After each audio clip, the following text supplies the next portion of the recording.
Greetings. Today is September the 5th of 2025. In a recent video I mentioned buying a video camera, Panasonic PV700, PV500? 700, with my college graduation money. And the guy that sold it to me at Sears in the local mall, and that Sears has been turned into a parking lot now.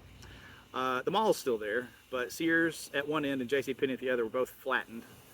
Makes me mad. And his advice, because I was asking, can it do time lapse? Can it do stop motion? Can it do this? You know, I had, various things I wanted to accomplish with this. And he said, my best advice to you is play with it. So I did. I tried to do stop motion. So I grabbed the Kenner AT-AT from the 80s out of the closet and had it, sort of walking through the frame and shooting whatever. But I got really, really ambitious on this time-lapse shot, and God forbid I ever find this on VHS and convert it, because I decided not only would the AT-AT be good for stop motion because of the incremental, joints on the legs, you could like really see where you'd clicked at one time. I also had the incredible crash dummies by Tyco having a head-on collision in front of the AT-AT and flying through their windshields and hitting each other and their body parts flying off. And oh, and did I mention I was incrementally zooming as I was animating each frame? Yeah, I bit off way more than I could chew and it looked like crap, but if I find it, I'll put it on a video someday. But that sort of thing, taking the 1992 video camera and my toy collection and kind of putting the two together, I started having this idea that I wanted to recreate Star Wars with toys. And I conceived of it as an insurance video with style. Instead of just, panning along my closet and saying this is on this shelf and this is on this shelf, that I would put them in the scenes together like they should be to retell the story. And it kept growing and it kept growing and kept growing. And I shelved it for a little while. And my first wife and I got married and we lived in an apartment, and then we lived in a house, and I finally got to unbox all my collection down in the basement. And I was watching a George Pal movie one day. This is sometime in January of like '95. And people had seen the incomplete version of my toy video, which I dubbed "Whoever Dies with the Most Toys Wins." And I would send a copy to this pen pal and send a copy to this pen pal, and Gus Lopez had a copy and different stuff. And I would get feedback from people, critique from people. David West Reynolds told me that one of his favorite shots was an interpolated scene that I did with the Sand People riding the Banthas single file, and then the Sand Troopers making the mistake of riding them side by side. He picked up on that little attention to detail in my interpolated scene, and he really liked it. And so this day in January 1995, I'm watching on like A&E some George Pal movie. I want to say it was When Worlds Collide. There's a lot of miniature work. And I said, that does it. I'm finishing Whoever Dies with the Most Toys Wins. And I locked myself in the basement for a couple of days and finished from where I'd left off to the Death Star exploding and them landing and having the medallion ceremony. The other day, I was shifting some boxes around and I spotted this. I said, oh my God, I know what that is. 1988, my niece and nephew, the twins, were born. And about 22 months later, my other nephew was born. And so there were always their toys around the house. And one day I saw this woolly mammoth. And I said, my God, that's a 6 POA elephant covered in long brown fur. That's the beginnings of a bantha.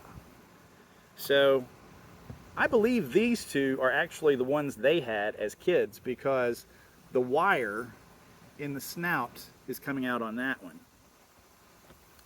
So I bought a couple for myself. I bought this sponge, or this is what remains of what I bought. And I made what's in this shoebox.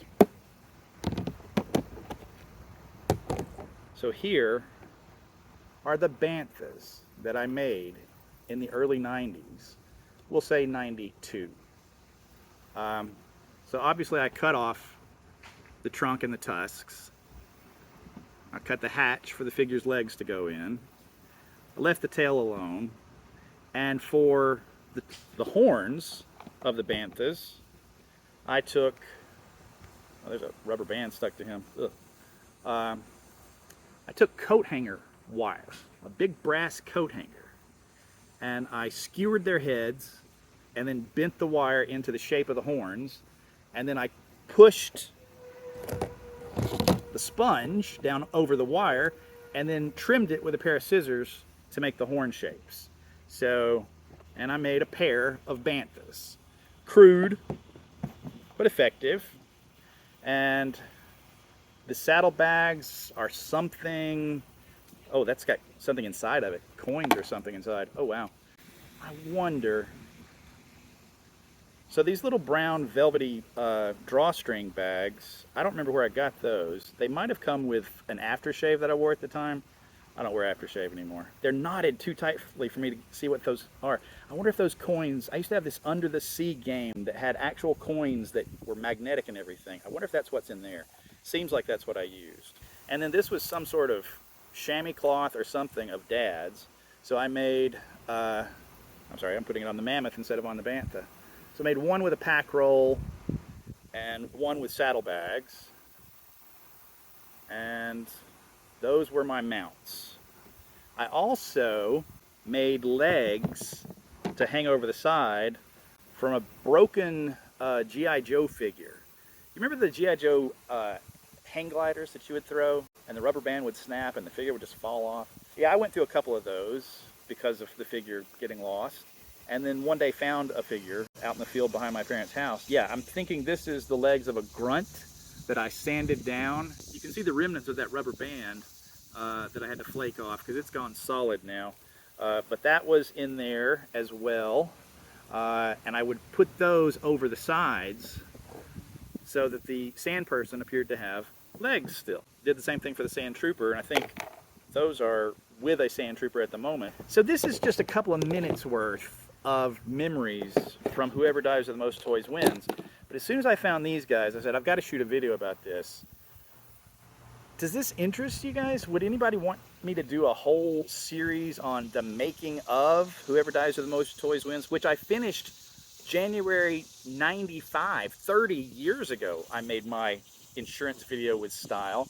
And as soon as I saw these guys, I almost immediately had to leave for work, and at work I was like, oh, I could tell this story from I could find this custom figure. Oh, I know where this is. Oh, hey, that. And I mean, it was like I filled a page with potential ideas for videos. So if anybody wants to hear more about the making of Whoever Dives with the Most Toys Wins, let me know in the comments below.